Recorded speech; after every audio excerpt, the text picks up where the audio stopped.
Hello दोस्तों, सभी को राधे राधे। तो आज हम एक और वीडियो लेकर आए हैं। इसमें हम पढ़ेंगे नहीं, लाइन बाय लाइन एक्सप्लेन करेंगे।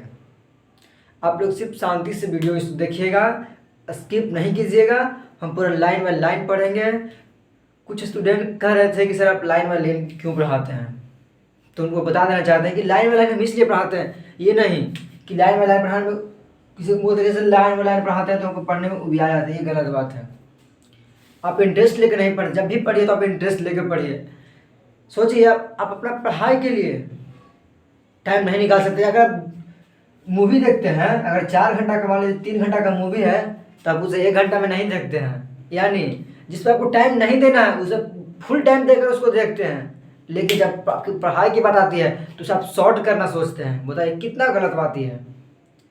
आप मूवी तो देखते होंगे, हर एक स्टूडेंट मूवी देखते होंगे, ऐसा नहीं है। और क्या करते हैं, 1.5 घंटा का मूवी है मान लीजिए, तो और ज़्यादा ही रहता है, तो 1.5 घंटा से 1 मिनट भी कम नहीं देखते हैं। अगर पढ़ाई की बात आ जाए तो 1.5 घंटा का लेक्चर है तो 1x 2x पर करके 3x पर करके वो पार कर देते हैं। ये कितना गलत है। ये आपके हम भलाई के लिए बोल रहे हैं कि अगर आप फिल्म देख सकते हैं 1.5 घंटा का, 2 घंटा का लगातार, तो आप पढ़ाई का वीडियो क्यों नहीं देख सकते? 1.5 घंटा का क्यों नहीं देख सकते हैं? कि अपने आप को बोलिए कि नहीं, ये गलत बात है, एकदम गलत है। लेकिन हम तो भाई पूरा पढ़ाएंगे, लाइन बाय लाइन पढ़ाएंगे। अगर आप पढ़ने वाले हैं, अगर आप 100 में 100 चाहते हैं तो आपको पूरा देखना पड़ेगा। क्योंकि 100 में 100 लाने का मतलब क्या है? अगर आप चाहते हैं कि हम हिंदी में 100 किसी भी विषय में कि 100 में 100 लाने का अर्थ है, यानी किताब का एक एक बात आपको जानकारी होना चाहिए। यानी 1 नंबर भी आने से नहीं होना चाहिए। किताब में जितना बात लिखा हुआ आपको जानकारी होना चाहिए, तभी आप 100 में 100 ला सकते हैं। ये नहीं कि ऊपर पर पढ़ के कोई 100 में 100 नहीं ला सकता है। हाँ, पासिंग मार्क्स के लिए बिना पढ़ले भी आया था लेकिन अगर 100 में 100 आप पढ़ना चाहते हैं तो लाइन बाय लाइन पढ़ना ही पड़ेगा आपको। वो बुक फालतू में नहीं दिया हुआ है। जो आपको बुक दिया वो कोई फालतू बना के दिया सरकार, एनसीईआरटी फालतू तो नहीं है। इसलिए आप लाइन बाय लाइन एक्सप्लेनेशन देखिए। जब भी देखिए, किसी भी चैनल से देखिए, तो लाइन बाय लाइन एक्सप्लेन देखिए, ना कि 30 मिनट का वीडियो, 20 मिनट का वीडियो। बताइए 8-10 पेज में वो कहानी है, आप उसको 30 मिनट में समाप्त कर लेते हैं। क्या आपका पूरा माइंड विकसित हो जाएगा? इस तरह से आपको इंटरेस्ट खत्म हो जाएगा हिंदी में। इस तरह से आगे चलिएगा तो आपको और बड़ा बड़ा कहानी मिलेगा। कितना शॉर्ट करिएगा, नहीं हो पाएगा। इसलिए हम कहानी को लाइन बाय लाइन एक्सप्लेन करेंगे। और ये कहानी कौन सा है? उसने कहा था। ये जो कहानी है, इसमें मुख्य पात्र है लहना सिंह। ध्यान से सुनिएगा। पहले से हम थोड़ा सा संक्षिप्त में बताते हैं। ये जो कहानी है उसने कहा था, उसमें मुख्य पात्र है लहना सिंह है। लहना सिंह जब कहानी शुरू में पढ़िएगा तो इसका नाम नहीं दिया था लहना सिंह का, एक लड़का एक लड़की का नाम आता है। और बाद में चलकर यही बनता है लहना सिंह और बनती है सुधारनी। एक नाम इसमें आता है बजीरा सिंह, लपटन सिंह, बौधा सिंह, हजारा सिंह। बस इतने ही कैरेक्टर इसमें दिए हुए हैं। तो कहानी के जो उसने कहा था क्या है, तो कहानी है, इसका संपूर्ण लेखक परिचय हमने एक वीडियो को सेपरेट वीडियो में दे दिए हैं। अगर आप वीडियो नहीं देखे जाकर देख सकते हैं, क्योंकि इतना और अच्छा खासा उस पर हमको प्यार मिला है, सपोर्ट भी अच्छा मिला है। जाकर देखिए, अच्छा खासा उसमें व्यूज आया है। आप लोग जाकर देख सकते हैं इस वीडियो को। बहुत ही शानदार तरीका से उसमें दिए हैं हम। एक बात आपको लेखक परिचय छूटेगा नहीं, ये हम अब गारंटी देते हैं। अगर वीडियो देखते हैं तो उसका हम लिंक डिस्क्रिप्शन में दे देंगे। और आप हमारे टेलीग्राम चैनल से भी जुड़ सकते हैं, उसका भी लिंक हम डिस्क्रिप्शन में दे देंगे। क्योंकि उस पर अब टेस्ट शुरू होने जा रहा है। और हमारे व्हाट्सएप चैनल से भी आप जुड़ सकते हैं। टेलीग्राम पे उसका लिंक मिल जाएगा। टेलीग्राम का नाम है क्या, AK मौर्य क्लासेस। आप सर्च मार सकते हैं। मेंबर वाला आएगा क्या, चैनल तो उठाएगा। एक आएगा मेंबर वाला, तो आप मेंबर पर ज्वाइन कीजिएगा। तो हम छोड़िए इस कहानी बकवास बताते हैं, जैसे हम कहानी को शुरू करते हैं। तो हम भाई लाइनें लाइन एक्सप्लेन करेंगे, आप लोग ध्यान से सुनिएगा। तो कहानी के लेखक है चंद्रवंश गुलेरी जी। अब कहानी बहुत अच्छी तरीके से लिखे हैं। ये अपने कहानी 3 ही कहानी लिखे हैं, सुखमय जीवन, बुद्धू काटा और उसने कहा था। चूंकि हम इसको बता चुके इसलिए टाइम पर नहीं देंगे इस पर। तो देखिए मेरे पास किताब है, हम उसी से इसका एक्सप्लेन करेंगे। तो देखिए उसने कहा था, एक कहानी है जिनको लिखा चंद्रवंश गुलेरी जी ने। तो कहानी कुछ यूँ शुरुआत होती है। कहते हैं कि बड़े बड़े शहरों के इक्के गाड़ी वालों की जवान के कोड़े से जिनकी पीठ छिल गई है और कान पक गए हैं, उनसे हमारी प्रार्थना है कि वो अमृतसर के बम्बू काट की बोली का मरहम लगा दें। ये कहानी शुरू हो जाता। कहते हैं बहुत कितना अच्छा शब्द लिखा हुआ है कि इक्के गाड़ी वालों ने, जो घोड़े गाड़ी होते हैं, बैलगाड़ी होते हैं, उनको भी बोला जा रहा है कि इक्के गाड़ी वालों के जिनकी पीठ छिल गई है और कान पक गया, बड़े बड़े शहर में आते हैं दिन में पी पी करते रहता है गाड़ी, एकदम कान बंद हो जाता है सुनते सुनते। तो कहते हैं जिनको ऐसा हो गया है, जिनके पीठ छिला गया मैंने किसी को बोली से, क्या वो कोई कड़ा बोली से जा रहे थे रास्ता में, आप मैंने अपने सामने को गाड़ी आ गया था, पगला है यार, आ गया सामने, हटता कि नहीं हटता, इस प्रकार से बोली मिलता सुनने के लिए, हम कड़वा बोली बोलते हैं इधर। तो वही कहते हैं कि अमृतसर के बम्बू काट वाले की बोली का मरहम लगावे, यानी एक अमृतसर जगह है, वहाँ के लोग बहुत अच्छी तरह से बातें करते हैं, वो हम आगे बताएंगे। तो यहाँ से एक प्रश्न उठता है, आपको बता दें कि जहाँ इसका ऑब्जेक्टिव प्रश्न बनेगा हम आपको वहाँ पे ऑब्जेक्टिव बता देंगे। तो यहाँ से प्रश्न उठ सकता है कि जो उसने कहा था कहानी किस शहर का वर्णन है, तो क्या बोलेगा अमृतसर। क्या अमृतसर शहर है, पंजाब का है, पंजाब में पड़ता है क्या। तो अमृतसर के बम्बू काट वाले, अगर एग्जाम में आपको आ जाए कि उसने कहा था कहानी में किस शहर का चित्रण किया गया, तो बोले क्या अमृतसर।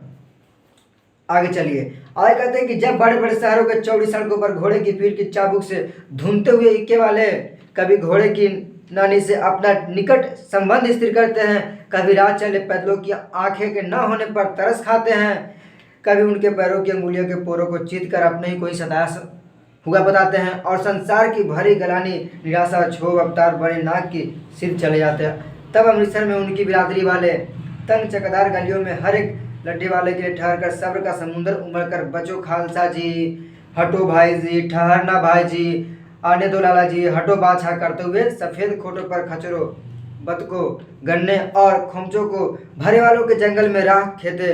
क्या मजाल कि जो साहब बिना सुने किसी को हटना पड़े। देखिए कहानी हमको पढ़ देंगे लेकिन आपको समझ में नहीं आता, लेकिन हम समझाते हैं।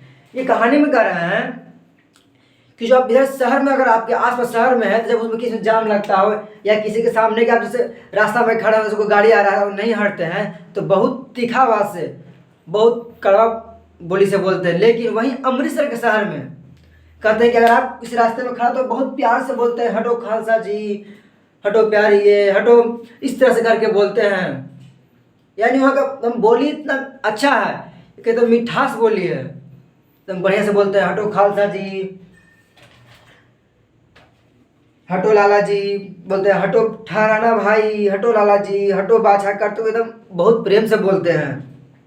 फिर कहते हैं या फिर बोलते हैं क्या मजाल कि जी और साहब बिना सुने हटना पड़े। यानी जब वहाँ के लोग खड़े रहते हैं तो कहते हैं क्या मजाल कि वहाँ जी और साहब, यानी कितने इज्जत भाव से, कितने प्यार भाव से बोलते हैं कि हटो जी, साइड हो जाओ जी, हटो जी, इस प्रकार से बिना सुने हटना पड़े।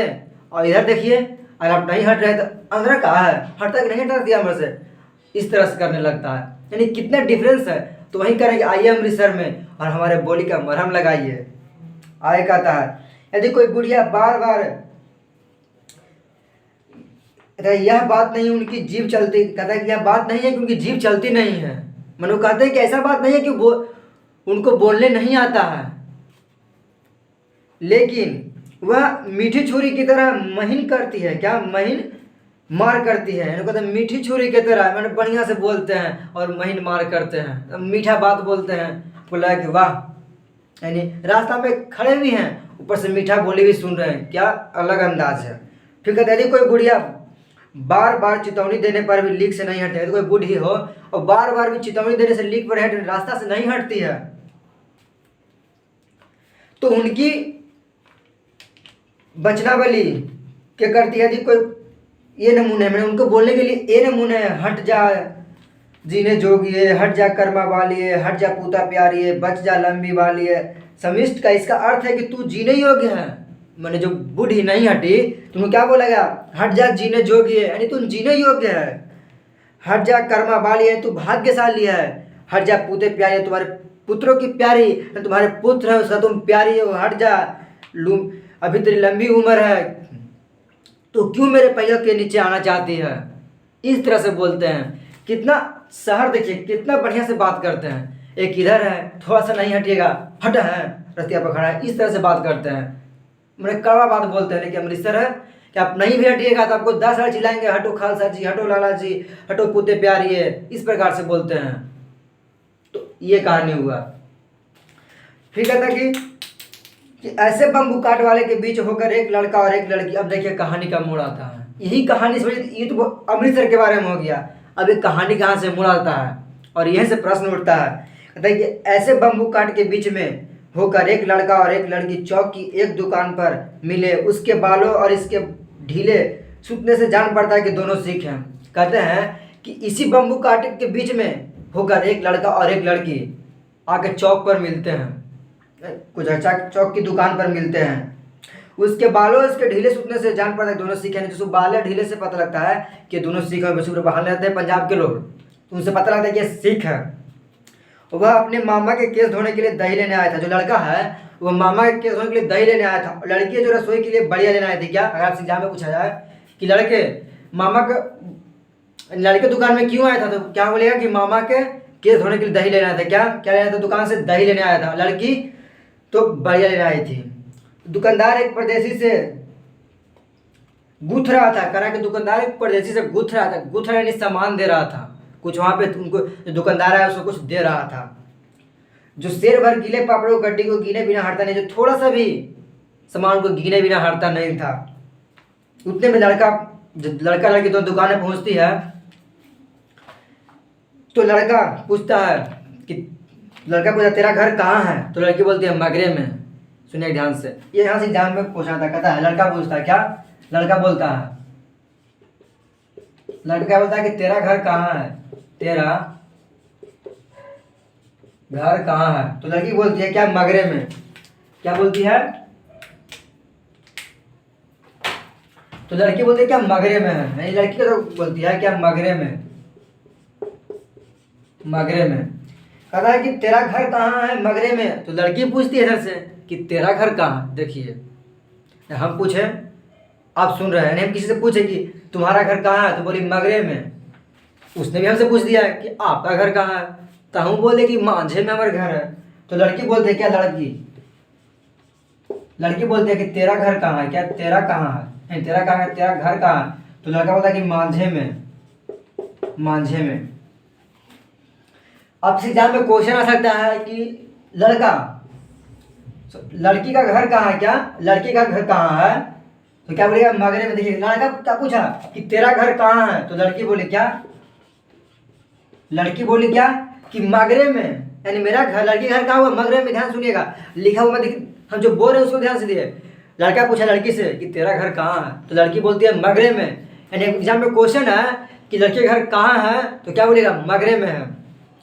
और जब लड़की पूछती है कि तेरा कहाँ है, तो लड़का बोलता है कि मेरा मांझे में है। देखिए यहाँ लड़का क्या बोलता है, यहाँ कहाँ रहती है। देखिए लड़का क्या जरूरी है, लड़का तो ना कहते हैं जी, बहुत चालाक सब होता है लड़का लोग।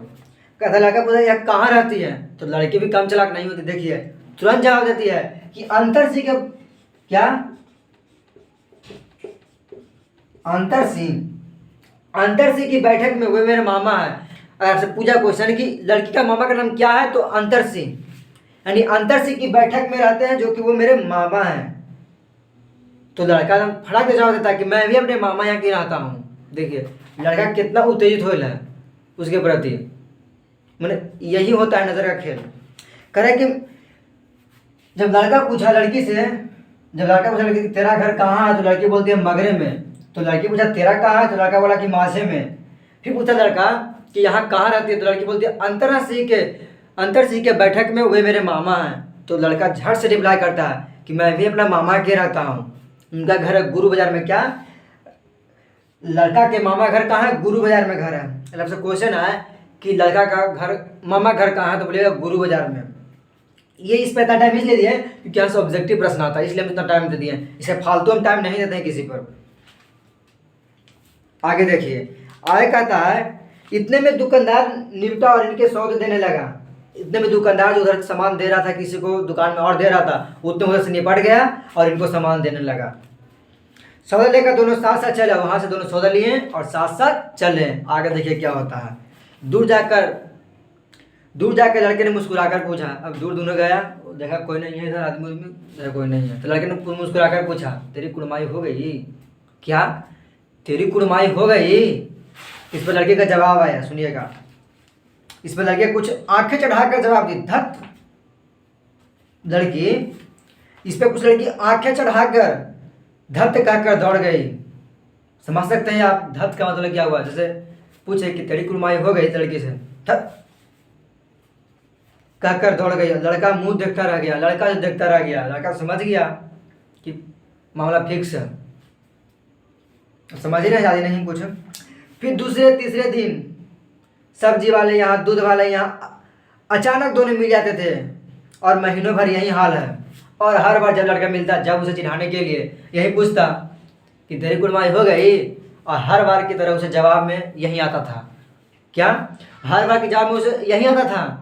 जब लड़का मिले, जब उसे पूछा कि तेरी कुड़माई हो गई, तो लड़की बोली धक और भाग जाए। अब लड़का तो एकदम खोया है उसी के याद में। और एक दिन ऐसा ही हुआ कि लड़का चिढ़ाने के लिए फिर से उस लड़की से पूछता है कि तेरी कुड़माई हो गई। तो इस बार लड़की का जवाब उसके सोच के विरुद्ध में आता है। जो सोच रहा था कि जवाब आएगा, उसके विरुद्ध आता है। लड़की बोल देती है हाँ हो गई। हाय बा, अभी का हो गया? तो लड़का बोलता है कब? लड़की बोलती है कल, देखते नहीं रेशम से कढ़ा हुआ सालू। ऐसे मेरा रेशम से कढ़ा सालू नहीं, हम टी शर्ट पहने हुए हैं, जो बता रहे लड़की बोली थी। कहता लड़की देखते नहीं है रेशम से कढ़ा हुआ सालू। अब तो ये जो लड़का है उसको दिमाग पर एकदम दिमाग खराब हो गया। देखिए लड़की अब सही बोली या गलत बोली या गुस्से में बोली ये तो हमें नहीं पता, लेकिन यहाँ जब लड़की बोली इसके हिसाब से इसका लड़का का रिएक्शन क्या था। अब यहाँ में क्वेश्चन भी आएगा कि जब लड़का ने पूछा लड़की से कि तेरी कुड़माई हो गई, तो लड़की का जवाब है हाँ हो गई। इस पर लड़का का रिएक्शन क्या था, तो अगर हम देखते जब पढ़ेंगे उसको पता लगेगा। कहता कल देखते नहीं है रेशम से कढ़ा हुआ सालू। लड़की इतना कहकर भाग गई और लड़के ने घर की राह ली। और इसके बाद लड़का का दिमाग खराब हो गया और उसने घर की तरफ राह ली। देखिए घर कैसे याद आ जाए। रास्ते में एक लड़के को मोरी में ढकेल दिया। क्या? रास्ते में एक लड़के को मोरी नली में, जो नली होता ना उसमें ढकेल दिया। इनका दिमाग तो खराब हो गया। लड़का उससे बेइंतहा मोहब्बत करने लगा था। और जब उसको पता लगा कि उसको कुड़माई हो गई, कुड़माई में तो सगाई होता है। क्या? कुड़माई में होता है सगाई। तो उसको पता लगा कि इसकी सगाई हो गई, तो उसका दिमाग अब सोच ही रहे किसी का भी होगा, उतना जी जान से चाह रहे थे, उसका कहीं और हो गया तो कितना दुख होगा, यही सोच रहा है। फिर कहता है एक छावड़ी वाले के दिन भर की कमाई खोई। यानी एक छावड़ी वाले के दिन भर की कमाई खोई, एक कुत्ते को पत्थर मारा और एक गोई वाले के ठेले में दूध उड़ेल दिया। मैंने इस तरह से पागल की तरह जा रहा है जैसे कि उसके ऊपर कुछ सवार हो गया कुछ। मैंने बात सुना कि हाँ मेरी कुड़माई हो गई, देखते नहीं है रेशम से कढ़ा हुआ सालू, बस इतना तो लड़का पगला गया। सामने से नहा कर आती हुई किसी वैष्णवी से टकरा कर अंधे की उपाधि पाई। यानी किसी कोई लड़की थी वैष्णवी, वो सामने से नहा कर आ रही थी तो उससे टकरा गया। लड़की बोलती दिखता नहीं अंधे हो क्या? तो उससे अंधा की उपाधि पाई। तब कहीं घर पहुंचे, उसके बाद घर पहुंच गया। अब ये कहानी था, एक पहला पैराग्राफ में लड़का लड़की कहानी है। अब दूसरा में चलता था डायरेक्ट युद्ध में पहुंचता है। ये अब दूसरा पैराग्राफ शुरू होता है, इसमें अब चलता है युद्ध के बारे में। देखिए इसमें क्या है, अब ये डायरेक्शन से चेंज है। कहता है राम राम, यह भी कोई लड़ाई है, दिन रात खंदकों में बैठी हड्डियां अकड़ गई है। जो लड़का है अभी कौन है अभी पता नहीं लगा है। अगर आपको बता देंगे तो पढ़ने में इंटरेस्ट नहीं आएगा, इसलिए अभी खुद निकल कर आएगा कि लड़का कौन है और ये लड़की कौन है। कहता है कि राम राम, यह भी कोई लड़ाई है, दिन रात खंदकों में बैठी हड्डियां अकड़ गई हैं, लुधियाने से 10 गुना जाड़ा और मेघ और बर्फ ऊपर से। कहता है कि हम राम राम, यह कोई लड़ाई है, खंडकों में बैठे बैठे हड्डियां अकड़ गई। यानी वो लड़ाई करने तो इस पर गया था, लेकिन बहुत दिन से बैठे हुआ था, मैंने लड़ाई झगड़ा नहीं चल रहा था। क्योंकि सिपाही क्या है, वो लड़ने के लिए तैनात रहता है हमेशा। बॉर्डर पर क्या है, लड़ाई झगड़ा, और उसको बैठा के छोड़ दीजिएगा तो उसको मन नहीं लगेगा। फिर कहता है कि पिंडलियों तक कीच में धंस गई है, गनीम कहीं दिखता नहीं है, गनीम कहीं दिखता ही नहीं। घंटे 2 घंटों कान के पर्दे फाड़ने वाले धमाके के साथ सारी खंदक हिला जाती है। कहता गनीम मतलब दुश्मन तो कहीं दिखता ही नहीं है, लेकिन ये 2 घंटे कान के पर्दे फाड़ने वाले। कहता है 2 घंटे तो बम बारूद भी हो रहा है, लेकिन दुश्मन दिख ही नहीं रहा, कहाँ से बम हो रहा है बारिश, कुछ पता ही नहीं लग रहा है।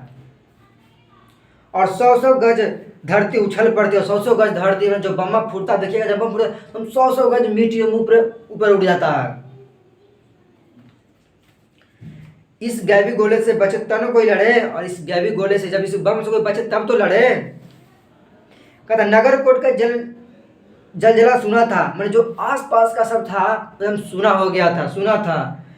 यहाँ दिन में 25 जलजले होते हैं, दिन में 25 बार बमबारी होते हैं, इस तरह से होते हैं। जो कहीं खंदक से बाहर साफा या केहनी निकल गई तो चटक से गोली लगती। अगर खंदक से मतलब कुछ खंदक था, अगर उससे थोड़ा सा भी कोने से निकल गया ना, इससे निकल गया तो कटार का गोली यहाँ लग जाएगा। मतलब इस तरह से गोली बम बारूद बाहर हो रहा था कि थोड़ा सा इधर उधर से उधर हुए, कटार इधर गोली इधर लग गया, इधर गोली लग गया, पार हो जाएगा गोली लग के। ना मालूम बेईमान मिट्टी में लेटे हुए या घास की पत्तियां में छुपे हैं। कहते हैं कि ना मालूम जो बेईमान है वो मट्टी में लेटे हुए हैं या पत्तियों में छिपे हुए कि कोई दिख ही नहीं रहे हैं। लहना सिंह और 3 दिन, देखिए यहाँ आया नाम लहना सिंह और 3 दिन, 4 तो खंदक में बीती, 4 तो खंदक में ही बिता ही दिए। अभी जो लड़का देखिए, अभी जो जिसके बारे में चर्चा कर रहे थे वो लड़का का नाम है लहना सिंह। जो लहना सिंह वही लहना सिंह है जिसने पूछा था कि तेरी कुड़माई हो गई, यानी वही लहना सिंह है, अब फौज में आ गया है।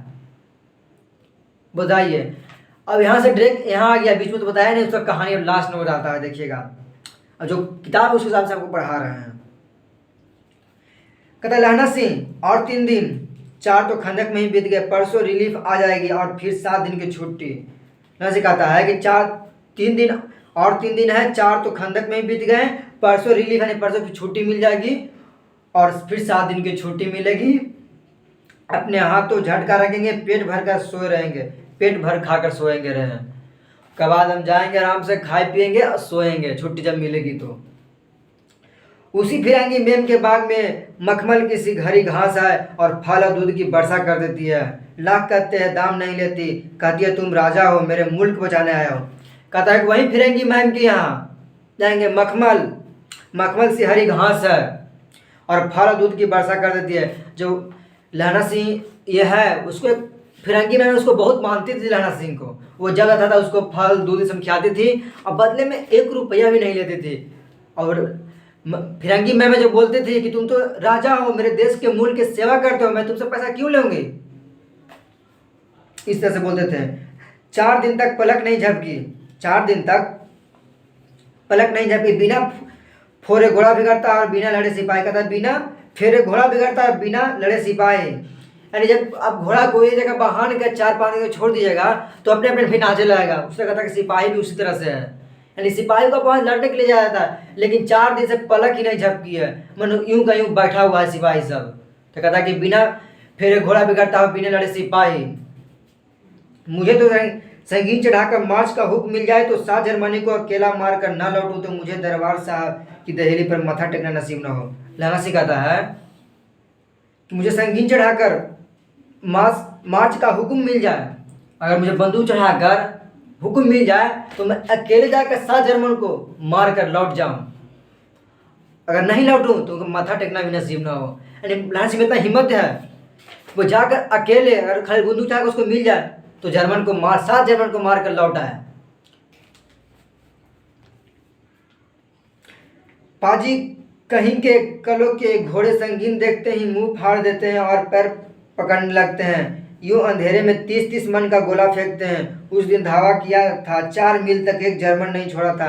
पीछे जनरल ने हटा आने का कमान दिया, नहीं तो सीधे बर्लिन पहुंचा जाते। क्यों? कहते हैं कि एक दिन जब जर्मनी को सब हमला किया था तो उस दिन लहना सिंह ने 4 मील तक रपेट कर मारा था।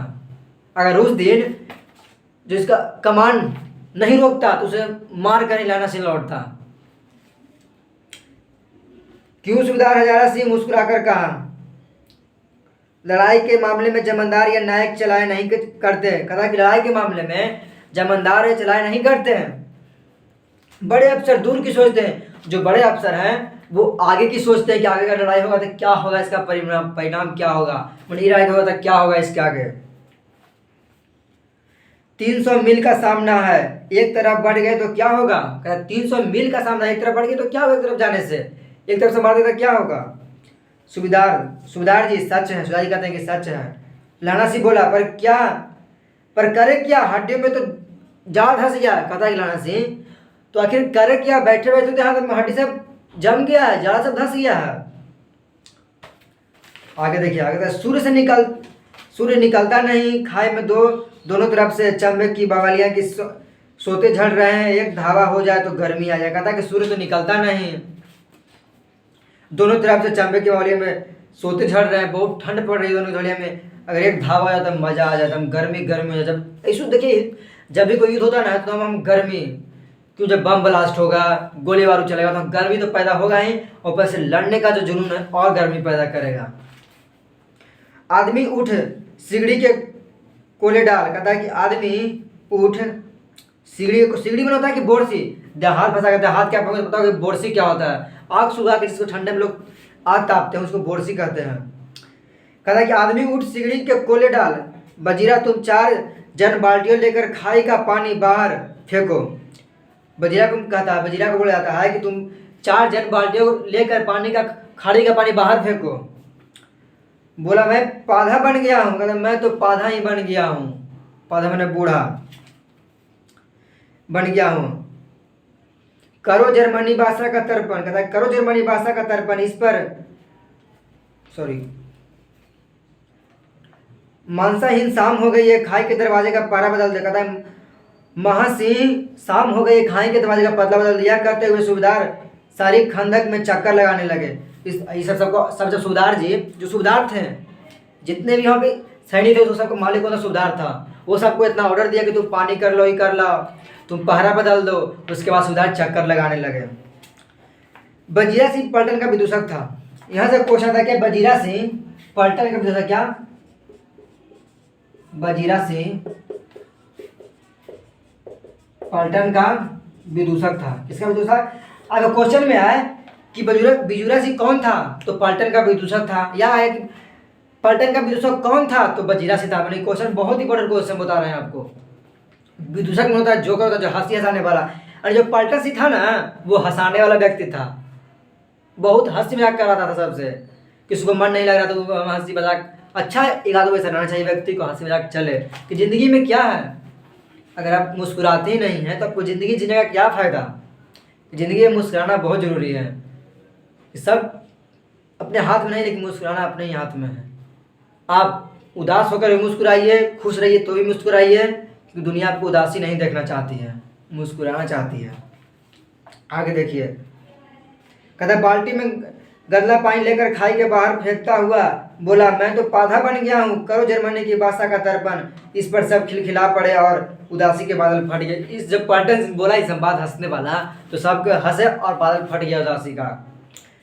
आगे कहता लहना सिंह दूसरी बाल्टी पर भर उसके, लहना सिंह ने दूसरी बाल्टी पर उसके हाथ में देकर कहा अपनी बाड़ी के खरबूजे में पानी दो, ऐसा खाद पानी पंजाब भर में नहीं मिलेगा। लहना सिंह कहता है कि जो पानी हम दिए हैं उसको खरबूजों में डाल लो तो अपने बाड़ी का है, ऐसा खाद पानी पूरे पंजाब भर में नहीं मिला। क्योंकि नली है और नली से पानी आता है, समझने कहाँ कहाँ पानी आता है, और पानी में बहुत ज़्यादा सब मात्रा रहता है। जहाँ जाएगा वहाँ पेड़ को घना हरा भरा कर देगा। हाँ देश क्या है? स्वर्ग है। कहता कि हाँ देश क्या है? स्वर्ग है। मैं तो लड़ाई के बाद सरकार से 10 घुमा जमीन यहाँ मांग लूँगा और फलों को बूटे लगाया करूँगा। क्या कहता है कि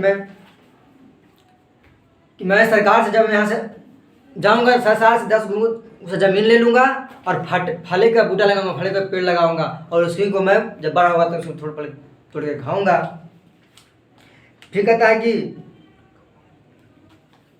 खिलाड़ी हीरो का भी यहाँ बुला लोगे, या वही दूध पिलाने वाली फिरंगी मैम चुप कर, यहाँ बालों का शर्म नहीं।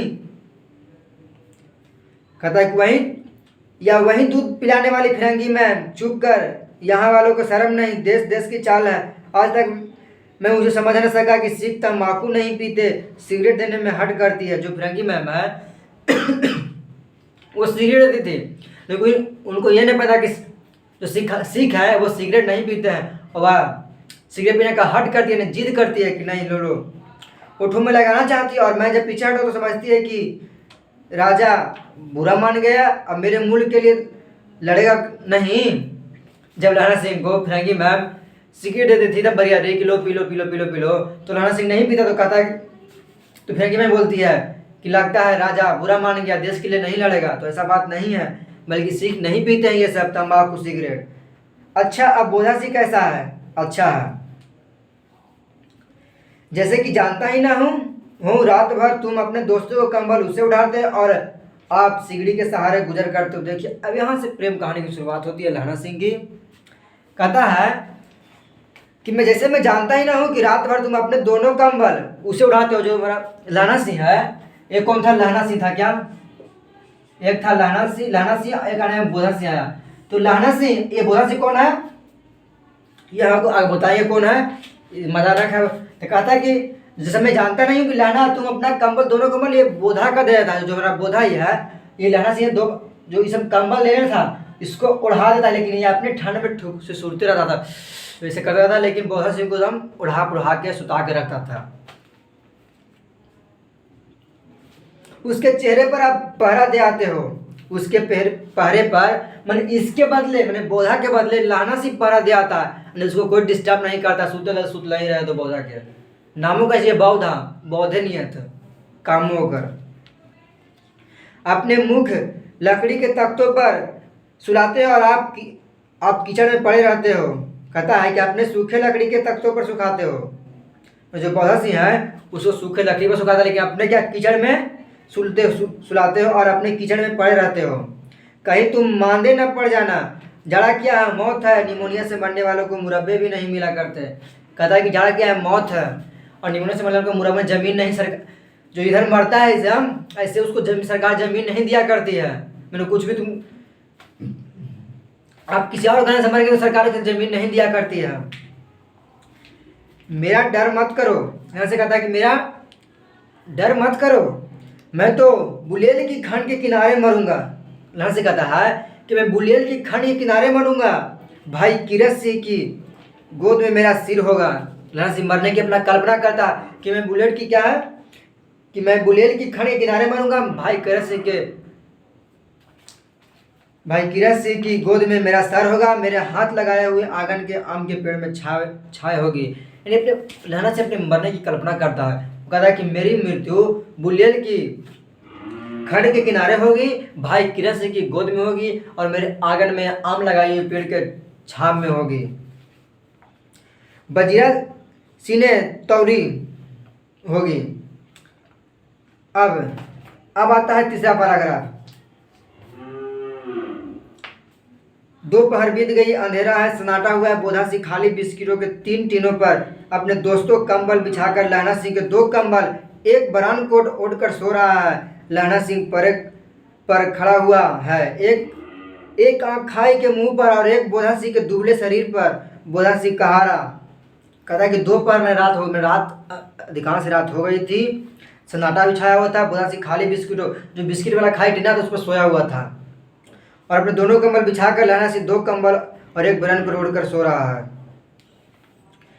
लहना सिंह पहरे पर खड़ा हुआ है, एक आंख जो पूरा लहना सिंह है पूरा अपना सैनिक पर देख रहा है, पूरा अपना रेख पर देख रहा है, दूसरा हाथ बोधा सिंह के पतले शरीर पर है।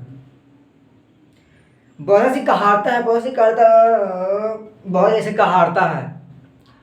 तो लहना बोलता है क्यों बोधा भाई क्या है? तो बोधा बोलता है पानी पिला दो। मैंने बोधा बोलता है कहार मार के बोलता है पानी पिला दो। लहना सिंह ने कटोरा उसके मुंह से लगाकर पूछा कहो कैसे हो, पानी पिया कर। बोधा बोला कपनी छूट रही है। बोधा बोला कपनी छूट रही है, रोम रोम में तार जड़ रहे हैं, दांत बज रहे हैं, ऐसे हो रहा है। मैं नहीं, बोधा से कर रहा है। अच्छा मेरी जर्सी पहन लो। लहना से बोलता है बोधा को अरे ठीक है बोधा तू मेरी जर्सी पहन लो। तो बोधा कहता तुम, मेरे पास सिगड़ी है ना, मुझे गर्मी नहीं लगती। कहता मुझे गर्मी लगती है, पसीना आ रहा है। देखिए लहना से कितना बोधा सिंह कर। अच्छा आगे ये क्यों ऐसा कर रहा है ये हम आगे जानेंगे। अभी आप बता दें टेस्ट खत्म हो जाएगा ना। मैं नहीं पहनता, 4 दिन से तुम मेरे लिए यही सब करते आ रहे हो, तुम खुद नहीं पहनते हो। बोधा कहता है कि तुम 4 दिन से मेरे ही देख रेख कर रहे हो, तुम खुद नहीं पहनते, कभी मुझे सुलाए तो कभी तो इस तरह से कर रहा है। हाँ याद आई, मेरे पास दूसरी गरम जर्सी है ना। लहना सिंह बहाना मारता है उसे कि मेरे पास दूसरी गरम जर्सी है ना, आज सवेरे ही आई है, बिलायत से मैम ने बुन कर भेजी। जो बिलायत से मैम है वो बुन कर भेजी है। ये बहाना बांधा कि तभी ये बोधा सिंह पहन ले जर्सी मेरा वाला, गुरु उनका भला करे। यूं कहकर लहना अपना कोट उतार कर जर्सी उतारने लगा। सच कहते हो? बोधा बोलता सच कहते हो लहना? लहना से बोलता हाँ मैं झूठ बोलूँगा थोड़ी ना, तुम पहन लो ये। यूं कहकर नहीं करते करते ना करते करते बुधा को जर्सी पहना देता है और अपने खुद खाकी कोट जीन का कुर्ता भर भर पहनकर आ खड़ा हुआ है। मेम की जर्सी का कथा केवल कथा ही थी। जो भी सुनाया कि मेम ने मुझे बुन बुन कर भेजा, वो कथा एक कहानी थी, वो सच नहीं था। आधा घंटा बीता, इन्होंने खाई से मुंह से आवाज आई, सूबेदार हजारा सिंह। क्या? सूबेदार हजारा सिंह?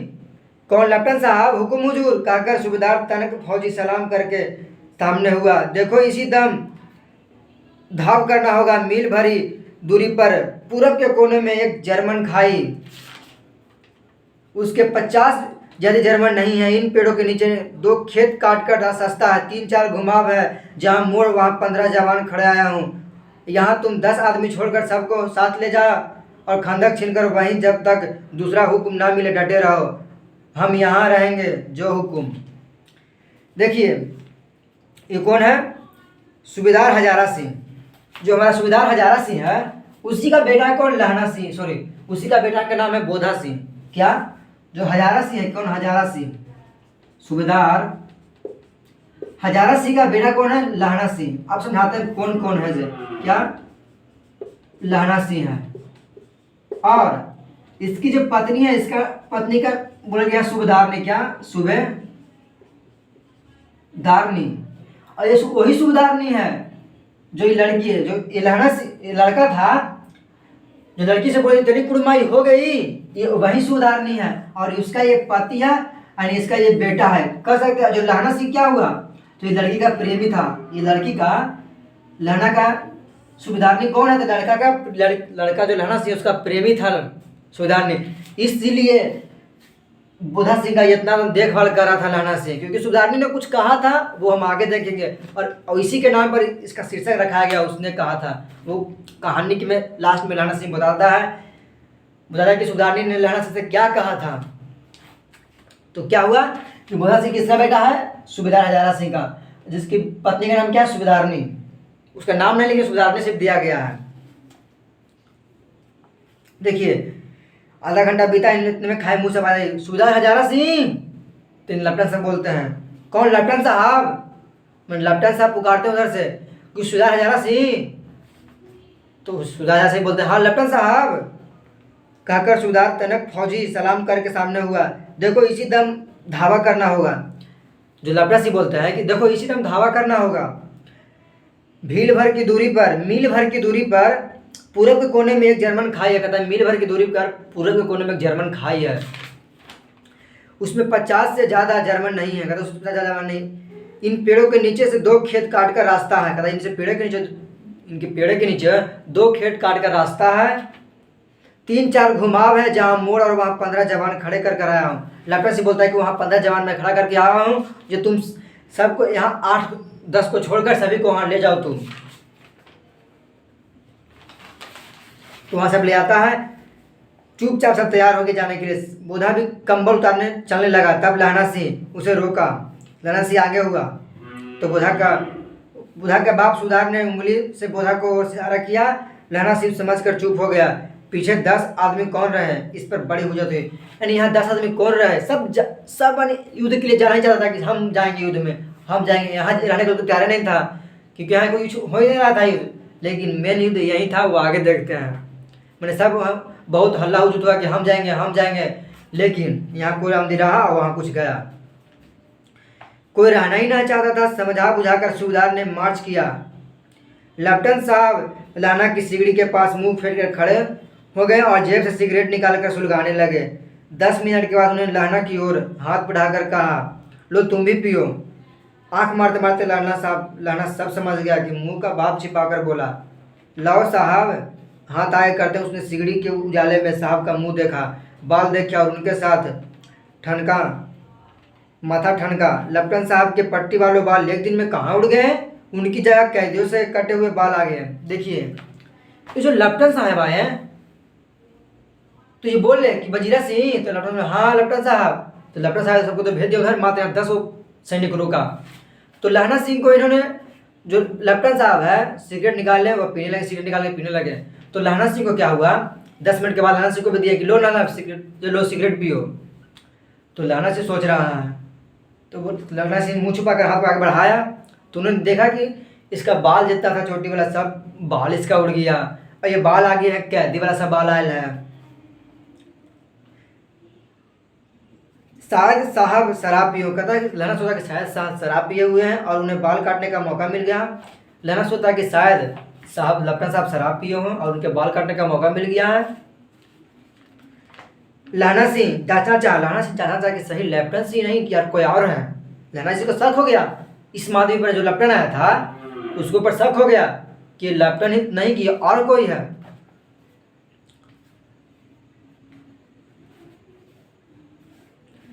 वो शक, लहना को तो शक हो गया।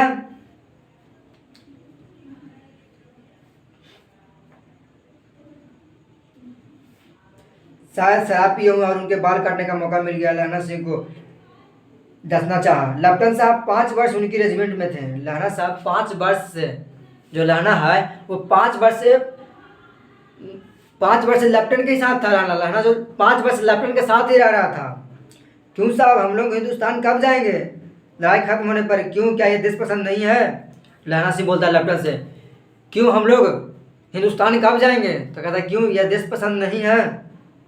नहीं साहब, शिकार के वो मजे यहाँ कहाँ हैं? याद है 5 साल नकली लड़ाई के पीछे हमने जगाधीर जिले के शिकार करने गए थे। हाँ हाँ वहीं, जब आप खोते पे सवार थे और आपका खानसामा अब्दुल्ला रास्ते के एक मंदिर में जल चढ़ाने रह गया था। देखिए यहाँ काजी हो रहा है कि खाना अब्दुल्ला जो मुस्लिम है वह मंदिर, रास्ते के मंदिर में जल चढ़ाने गया था। कोई मुस्लिम मंदिर में देखे जाते तो उतना में पहले से बोलता हाँ हाँ हाँ मैं देखते जा रहा है। और आपकी एक गोली सामने से वह नीलगाय निकली, ऐसी बड़ी मैंने कभी नहीं देखी थी। ऐसी बड़ी नीलगाय मैंने कभी नहीं देखी। और आपकी एक गोली कंधे में सामने लगी और पुट्ठे पर निकली। ऐसे अफसर के साथ शिकार खेलने का मजा है। क्यों साहब, शिमले से तैयार होकर उस नीलगाय का सिर आ गया था ना। आपने कहा था कि रेजिमेंट में कि मैम से लगाएंगे, रेजिमेंट की मैम से लगाएंगे, मैस में लगाएंगे। हाँ पर मैंने वहाँ बिलाल भेज दिया। ऐसे बड़े बड़े सिंह 2-2 फुट के तो होंगे, बताइए 2-2 फुट के तो होंगे। हाँ लहना सिंह 2 फुट 4 इंच के थे। नीलगाय का सिंह 2 फुट 4 इंच, समझ रहे हैं कितना बड़ा हो जाएगा? इतना बड़ा सिंह, इतना बड़ा सिंह रहता है, नीलगाय का नहीं रहता है। कहकर लहना सिंह खंदक में घुसा। अब उसे संदेह नहीं रहा था, मैंने उसे अब पूरा यकीन हो गया था कि लेफ्टिनेंट सिंह नहीं है, ये कोई और बन कर आया है लेफ्टिनेंट के घुसा में। उसने झटपट निश्चय कर लिया कि क्या करना चाहिए। अंधेरे में किसी सोने वाले से टकराया। लहना सिंह जब अंदर गया तो वो टकराया बजीरा से क्या, बजीरा से टकराया वो।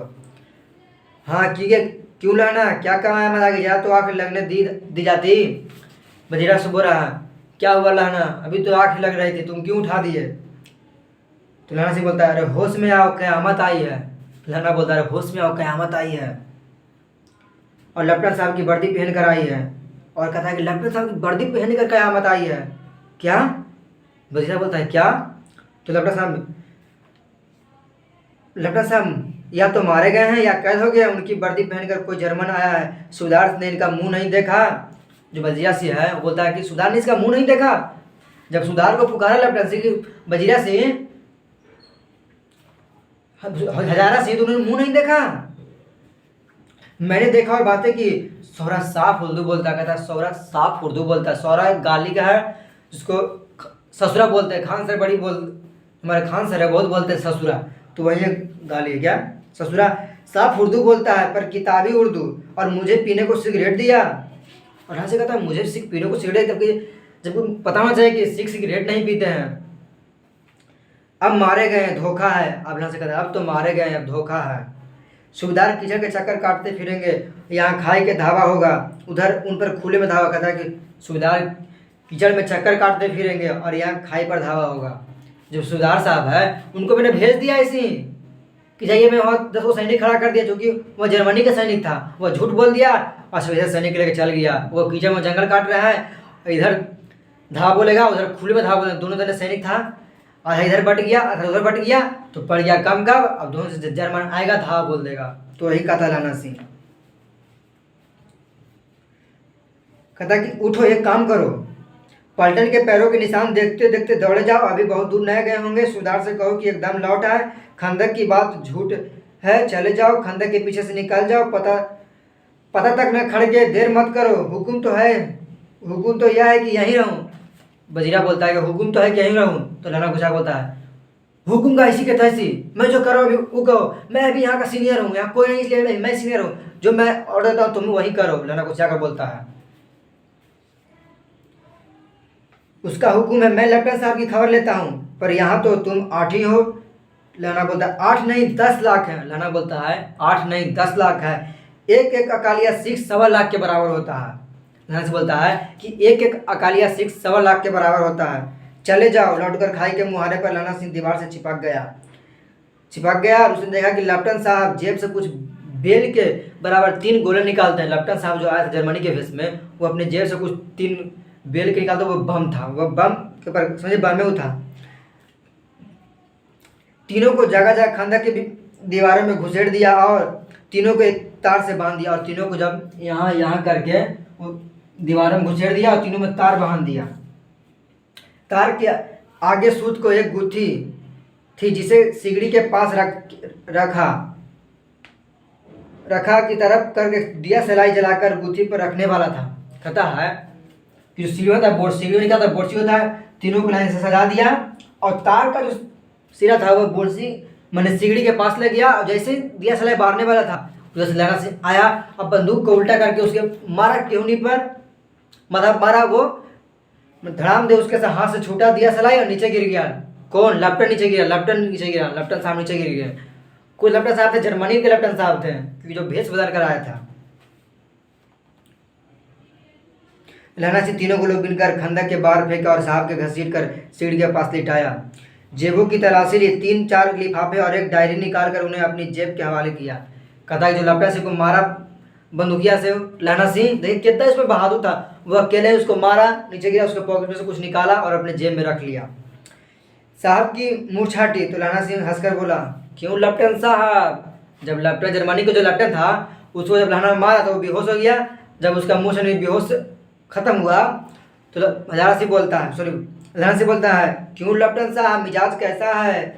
आज मैंने बहुत बात सीखी है, यहाँ की सिख सिगरेट नहीं पीते हैं। लहना सिंह बोलता है कि सिख सिगरेट नहीं पीते हैं, किसी की सिगरेट पीते हैं। मैंने ये सिगरेट तो सिख सिगरेट नहीं पीता था, लेकिन जो ये लेफ्टिनेंट साहब था ये तो नकली लेफ्टिनेंट साहब, इसको क्या पता सिख सिगरेट नहीं पीता है, तो सिगरेट दे दिया तो पकड़ा गया। यही ला यह सिखा कि जगाधारी के जिले में नीलगायें होती हैं, जबकि जगाधारी के जिले में नीलगाय है ही नहीं, और उनके 2 फुट 4 इंच के सींग होते हैं।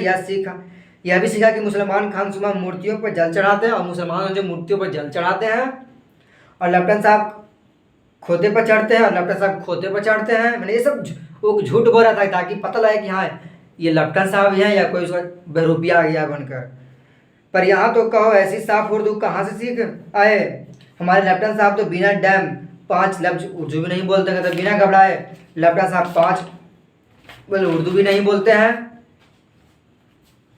इस प्रकार से लहना सिंह कहता गया, तलाशी ली सबने। लहना सिंह कहता गया चलाक तो बड़े हो, पर मांझे में लहना इतना बरस लेफ्टिनेंट साहब के साथ रहा। कहता है मांझे में लेफ्टिनेंट इतना बड़ा लेफ्टिनेंट साहब के साथ रहा, उसे चमका देने के लिए 4 आंखें चाहिए। लेफ्टिनेंट लहना से अपना बोल रहा है कि ये मांझे का लेफ्टिनेंट है, इसको चकमा देखने 4 आंख चाहिए, 4 आंख। 2 आंख से चमका कहीं कभी नहीं खाया। 3 महीने मेरे गांव में तुर्की मौलवी आया था, क्या तुर्की मौलवी आया था हुआ, और 2 को बच्चे देने का तावीज़ देता था और शाम को पेड़ के नीचे दारू शराब पीता था। उसको लहना सिंह ने मोच कबाड़ कर उसे भगा दिया अपने गांव से। बोला कि अगली बार तुम आएगा मेरे गांव में पैर रखा तो मैं तुम्हें जिंदा जला दूंगा। उसमें कहता साहब की जेब में पिस्तौल चला। अब जो साहब लेफ्टिनेंट था उसको मैं 1-2 बोगली लहना सिंह चेक नहीं किया था, उसमें वो पिस्तौल रख लेता तो उसके बंदूक से पिस्तौल चला और लहना सिंह के जांघ पर लग जाता है। देखिए जो लहना सिंह था वो चेक पूरा पॉकेट उसका नहीं किया था, जो पलटन था दुश्मन था उसका पूरा पॉकेट चेक नहीं किया था और उसके में बंदूक रख लेता। उसने बंदूक निकाला, लहना सिंह के जांघ पर मार दिया। उसको जांघ पर लहना सिंह के लगा इधर लहना सिंह हेनरी मार्टिन के 2 फायरों को साहब की कपाल क्रिया कर दी। धड़का सुनकर सब दौड़ा है। धड़का जब चला, गोलीबारी का धड़का चला तो सब सुनकर चला है। बोधा सिंह चिल्लाया क्या है, बोधा सिंह भी चिल्लाया क्या है। देखिए बोधा का इन्हें गोली चला, चिल्ला रहा क्या है, उसको आना चाहिए था ना जी।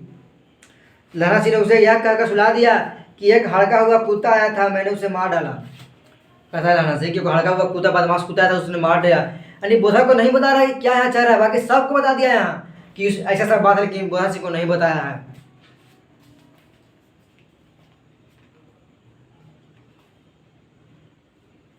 सब बंदूक लेकर तैयार हो गए, सभी बंदूक लेकर तैयार हो गए हैं। लहना को साफा फाड़कर घाव के दोनों तरफ पट्टियां कसकर बांध दी। घाव मांस में ही था, घाव अंदर तक हो गया था। पट्टियों से कसने पर लहू निकलना बंद हो गया, जो भी निकल रहा था पूरा बंद हो गया। उतने में 70 जर्मनी चिल्लाकर वो खाई में कूदे। उधर 70 जर्मनी चिल्लाकर खाई में कूदे। दोनों तरफ से बम बालू गोली दम धनाधन चल रहा है। और वो अपने मुर्दे भाई के शरीर पर चढ़का रहे हैं। थोड़े से अचानक आवाज़, वाह गुरुजी फतेह, वाह गुरुजी खल्लास, और धड़ाधड़ बंदूकों की पीठ पड़ने लगे। और ऐसे मौके पर जर्मन के 2 चक्की पाटों के बीच में आ गए। पीछे से सूबेदार हजारा सिंह का जवान आग बरसाते थे और सामने लहना सिंह के साथियों के संगीन रहे थे। पास आने पर पीछे वालों को संगीन पिरोन शुरू कर दिया। एक किलकिरी और अकाल सिख दी फौज आई। कहता है एक किलकारी और अकाल सिख दी फौज आई। वाह गुरुजी फतेह, वाह गुरुजी दाखला, सत श्री अकाल पुरुष, सत श्री अकाल पुरुष। और युद्ध लड़ाई खत्म हो गया। और 63 जर्मनी या तो खेत रहे यानी मारे गए या करा रहे थे, यानी कोई मर गए थे तो कोई करा रहे थे। और इधर से 15 सिख प्राण गए। क्या 15 सिख का प्राण चले गए इधर से। उधर से 63 जर्मनी का हाल गया। उसने घाव के खंदक की गीली मिट्टी से पूरा लिया, और जैसे गीली मिट्टी था उसको से पूरा लपेट लिया घाव को अपना। बाकी का कसकर कमर बंद की तरह लपेट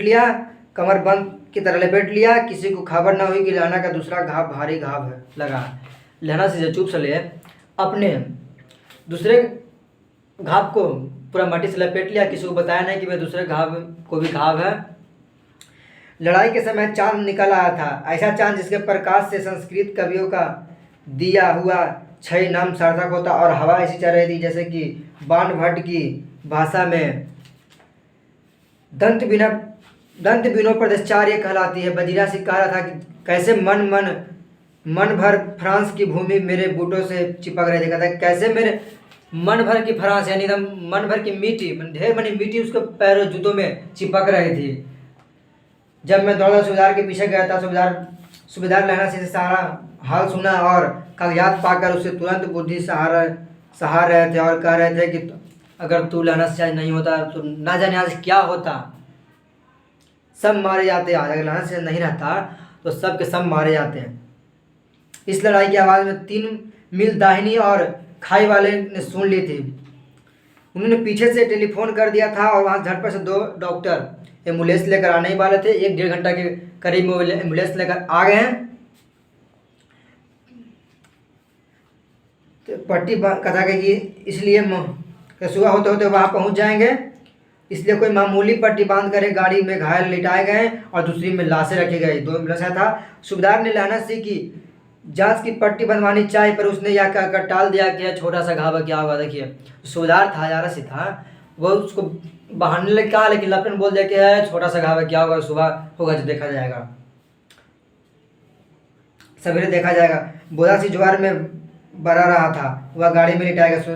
जो बोधा सिंह दम बोधे नहीं तब आइए, उसको तब तबीयत खराब है तो उसको गाड़ी में लिटाया गया। तुम बोधा ही लहना को कदा के वह गाड़ी में लिटाया गया। लहना को छोड़कर सूबेदार जाते नहीं थे। यह देख लहना ने कहा तुम्हें बोधा की कसम और सूबेदारनी की सौगंध है, इस गाड़ी में न चले जाओ।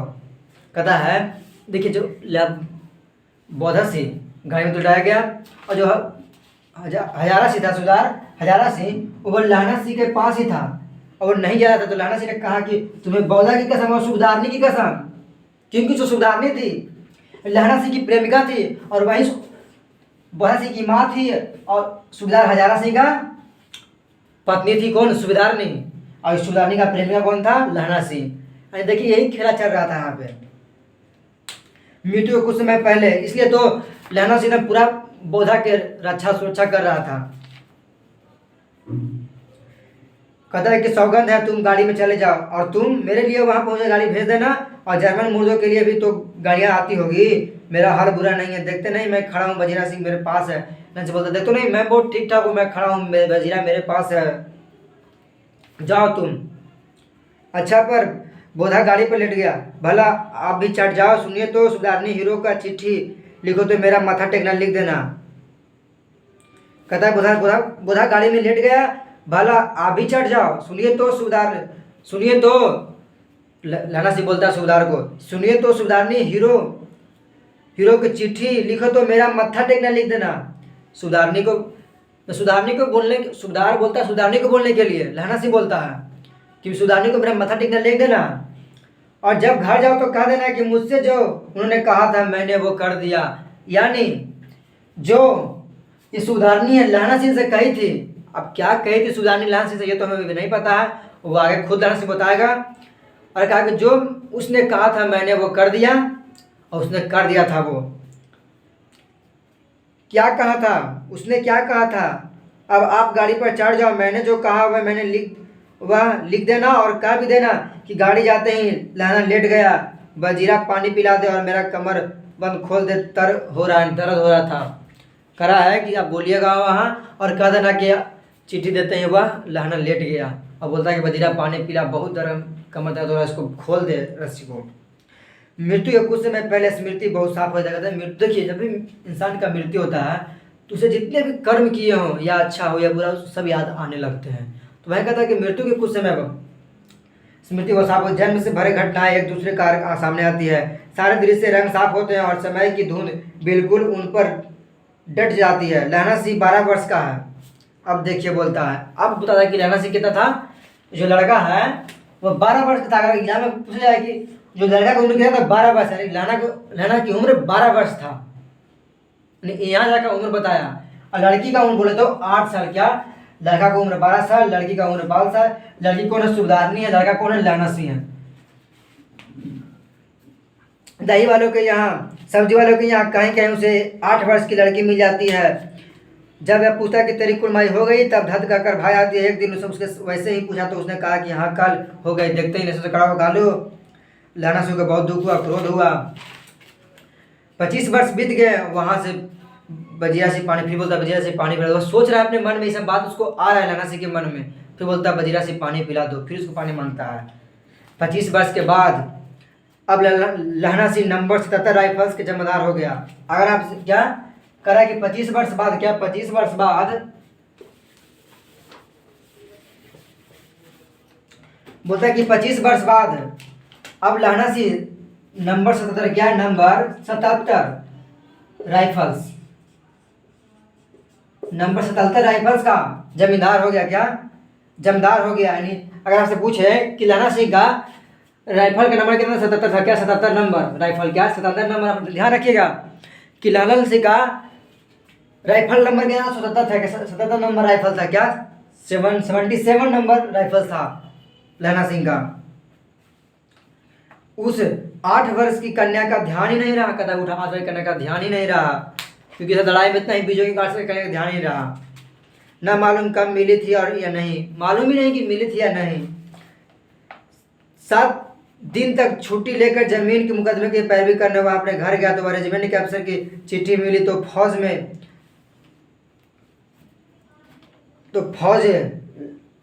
कहता है कि फौज लाम पर आ जाती, फौज लाम यानी फौज की लड़ाई पर आ जाती, फौरन चले आओ। साथ ही सुबेदार हजारा सिंह को चिट्ठी मिली कि वह बोधा सिंह पर लाम पर आ जाए। लाम होता है कि युद्ध, लड़ाई पर आ जाते हैं, लौटते समय हमारे घर होते जाना। देखिए जब छुट्टी मिला लहना सिंह को तो वह गया, अपने घर गया। तो जो हजारा सिंह, सुबेदार हजारा सिंह, उसका जैसे लहना सिंह का यहाँ घर है, यहाँ मान लीजिए यहाँ युद्ध है, तो ये घर पड़ता है क्या हजारा सिंह का, बीच में घर पड़ता। तो हजारा सिंह बोला कि लहना सिंह अगर तुम जाना तो मेरे घर से आना, हम बोला से सब साथ चलेंगे। तो घर पे आता है तो घर पे सुबेदारनी है वो लहना सिंह को बुलाती है। तो लहना सिंह को डायरेक्ट नहीं बुलाती है, वो सुबेदार का बोलती है कि जाइए। तो लहना सिंह को वो जो लहना सिंह उसको बुलाइए तो कहिएगा कि सुधारनी उसे मिलना चाहती है। सुधार आके बोलता है, लहना सिंह बोलता है कि लहना सिंह, जो सुधारनी तुम्हें बुला रही है वो कहती है तुम्हें पहचानती है। तो लहना सिंह बोलता है, सुधारनी मुझे पहचानती है? मैं तो कभी ना आपको कोई फैमिली आकर वहाँ युद्ध में कभी रहा है, ना हम कभी आपके घर में आए हैं, तो हमें कभी पहचानती है। तो ठीक जाता है और जब प्रणाम मत्था टेकता है, प्रणाम करता है, तो वहाँ लड़के से देखता है, लेकिन लड़की पहचाना दे लहना सिंह को, लेकिन लहना सिंह नहीं पहचानता है। तो लड़की पूछता है कि तुम मुझे पहचान रहे हो? तो लहना सिंह बोलता है, नहीं मैं तो नहीं पहचान रहा हूँ। तो लड़की बोलती है, तेरी कुड़माई हो गई, वही हूँ। तुम हम निसर्ग के बाजार में पूछा करते कि तेरी कुड़माई हो गई, तो मैं धरती कहकर भाग आती थी, और एक बार मैंने तुम्हारे विरुद्ध बोल दिया कि हाँ हो गई। तो लहना सिंह वहाँ से पुराना घाव उसे फिर भर आता है, पुरानी याद उसे आती है। इस तरह से उसको ये हुआ। फिर जब चलने लगे तो सुधार बड़े निकल कर आया, बोला कि लहना सिंह, सुधारनी तुमको बुलाती है, ना जाने लहना सिंह तेरी कुड़माई हो गई, धत का कर तो पढ़ लिए। भारी टकराए मूछ खोली, करवट बदली, पसली से घाव बाहर निकला, कहता है कि फिर से घाव वो बाहर निकला। बजीरा पानी पिला, फिर बोलता है बजीरा पानी पिला दे। ये सब मन में चल रहा है लहना सिंह का। उसने कहा था, सब चल रहा है। सुधारनी कह रही है, मैंने तेरे आते ही पहचान लिया। स्वयं बोलते, मैंने तेरे आते ही पहचान लिया। एक काम कहती हूँ, मेरे तो भाग फूट गए। सरकार ने बहादुरी का किताब दे दिया, लायलपुर जमीन दी है, नमक हलाली का मौका आया है, पर सरकार ने हम तीमियों को घर गिरा पलटन क्यों न बना दिया। जो भी सूबेदार जी के साथ चली जाती, एक बेटा है फौज में भर्ती हुए, उसे भी 1 वर्ष हुआ है, पीछे 4 और हुए, एक भी नहीं जिया। कहता कि उसके 4 पीछे और बेटा, लेकिन सब के सब मर गए, कोई भी नहीं जिया। सुदाई रोने लगी, और अब दोनों जाते हैं, मेरा पति भी जा रहा है और मेरा बेटा भी। मेरा पति कौन? सुधार हजारा सिंह। मेरा बेटा कौन? बोधा सिंह भी जा रहा है। मेरे भाग्य याद है एक दिन टांगे वाले के घोड़ा दही वाले की दुकान के पास बिगड़ गया था। कहता है कि याद है तुम्हें कि एक दिन टांगे वाला का घोड़ा दही वाले के पास बिगड़ गया था, तुमने मुझे उस चक्के आने से बचा लिया था। देखिए ये कहानी बता रही है कि उसने बचा लिया था। उसी दिन से ये लड़का जो हीरो बन गया था लड़की की नज़र में, तब जा रहा था हीरो के स्टाइल में, गया वो बचा लिया उसको, यह भी बता रहा है। लेकिन आपको शुरू में बता दिया जाता, जब कहानी पढ़ते हैं तो आपको शुरू में ये बात बोल दिया जाता होगा कि लड़का है उसको बचा लिया था, लेकिन तो अब बताया जा रहा है। अब कहानी सिर्फ सुनने से नहीं होगा, कौन कहानी कहाँ पे बात बोला कि जरूरी है। कहता है सुधारी होने के बोलता है, क्या तुम्हें कहता कि एक टांगे वाले की घोड़ा दही वाले की दुकान में पास बिगड़ गया था, तुमने उस दिन बचाए थे। आप घोड़े के तल में चले गए थे और मुझे उठाकर दुकान के तख्ते पर खड़ा कर दिया। ऐसे ही इन दोनों को बचाना। अब लहना जो सुधारनी से कसम मांगती है कि जिस दिन तुम मुझे बचाया था गाड़ी उस तहिए के नीचे आने से, ठीक उसी तरह मेरे इन दोनों को भी रक्षा करना। यह मेरी बिच्छा है, यह मेरी आज्ञा है तुम्हारी, मेरी आज्ञा है तुमसे। तुम्हारे आगे मैं आचरण बोलती है सुधारनी, मैं तुम्हारा आचरण पसारती हूँ आगे, तुम मेरे पति का रक्षा करना, मेरे बेटा का रक्षा करना। रोती सुधारनी ओबरी चली गई। लाना भी आंसू पोंछता हुआ बाहर आया। बजीरा पानी पिला दे, उसने कहा था। यही उसने कहा था कि तुम मेरे बेटा को रक्षा करना। और इसी के चलते लहना सिंह को इतना, जो लहना सिंह हमारा पौधा को देखभाल कर रहा था कि ताकि कुछ पौधा का होना, क्योंकि उसने कसम दे दिया था, सुधारनी थी, उसको कसम दे दिया। कौन? लहना सिंह को, कि तुम मेरे पति को और मेरे पौधा सिंह को जीते जी रक्षा करना। लहना का सिर अपनी गोद में रखे बजीरा सिंह बैठा है। जब मांगता है तब पानी पिला दे। आधे घंटा तक लहना चुप रहा, फिर बोला, कौन? किरत सिंह। देखिए बोला, अभी लहना सिंह क्यों बोला किरत सिंह, आपको सुना रहे थे कि जो लहना सिंह कल्पना कर था कि मेरी मौत भाई किरत सिंह के गोद में होगी, अपने गांव में होगी, नीम की छाव में, लेकिन ऐसा कुछ नहीं हुआ, वो अलग। लेकिन देखते हुए बजीरा बोलता है, कुछ सर का समझ, हाँ बोला। बजीरा बोलता, हाँ मैं किरत सिंह। भैया मुझे ऊँचा कर ले। कहता भैया मुझे ऊँचा कर लें, अपने पट पर मेरा सीख रख ले। बजीरा ने वैसा ही किया जैसे लहना सिंह बोला, बजीरा ने वैसा किया। अब हाँ अब ठीक है, पानी पिला दे। फिर बोलता है पानी पिला दे। बस अब के हाड़ में यह आम खूब फलेगा। चाचा भतीजा दोनों यहीं बैठकर आम खाना। जितना बड़ा तेरा भतीजा है उतना ही यह आम है। जिससे महीने का उसका जन्म हुआ था उसी महीने में इसे लगाया था। बजीरा के आंसू टपक टपक रहे थे, बजीरा का आंसू बहुत टपक रहे थे। उसको लग रहा था कि किरत सिंह है, लहना से बोला था कि किरत सिंह है। बजीरा बोला कि हम किरत सिंह, क्योंकि सब उसको बोला कि नहीं तो और जल्दी से। कुछ दिन पीछे लोगों अखबार में पढ़ा, कुछ दिन पीछे लोगों ने अखबार में पढ़ा कि फ्रांस के बेल्जियम 68वीं सूची मैदान में, कहता है कि फ्रांस के बेल्जियम 68वीं सूची मैदान में घावों से मरा नंबर 77 सिख राइफल जमादार का लहना सिंह, मन मृत्यु हो गया। क्या अब यहाँ पे लहना सिंह का मृत्यु यहाँ पे हो जाता है क्या? 68वीं सूची में अब एक दिन अखबार में आता है कि 77 राइफल्स लहना सिंह का घाव में पड़ा मृत्यु हो गया। तो इस तरह से कहानी समाप्त हुआ। यानी ये कहानी बहुत अच्छा कहानी है, प्रेम के उजागर करने का कहानी है। आजकल के प्रेम ये है कि आजकल के प्रेम में बहुत डिफरेंट देखा जाता है। आजकल के प्रेम क्या है आप समझ ही रहे हैं कि क्या है? खूबसूरती का प्रेम है, बस सिर्फ खूबसूरत लड़कियों से प्यार होता है या लड़कों से प्यार होता है। लेकिन उस जमाने का था जिस समय प्यार सूरज से नहीं नज़रों से हुआ करता था, अब कुछ और है। तो ये कहानी बहुत ही अच्छा कहानी हमको लगा और ये कहानी बहुत अच्छा है। कहानी को सुने हो तो आपको आँख में आंसू आया किया। ये इसको प्यार के लिए अपना जान दे दिया, बोधा सिंह को बचाया, बोधा सिंह को बचाया, हजारा सिंह को बचाया और अपने आप को हवाले कर दिया, शहीद हो गया। तो कहानी कैसे लगी? मोटिवेशनल स्पीच की तरह लगी हो तो जरूर वीडियो को लाइक शेयर एंड कमेंट करें। Thank you.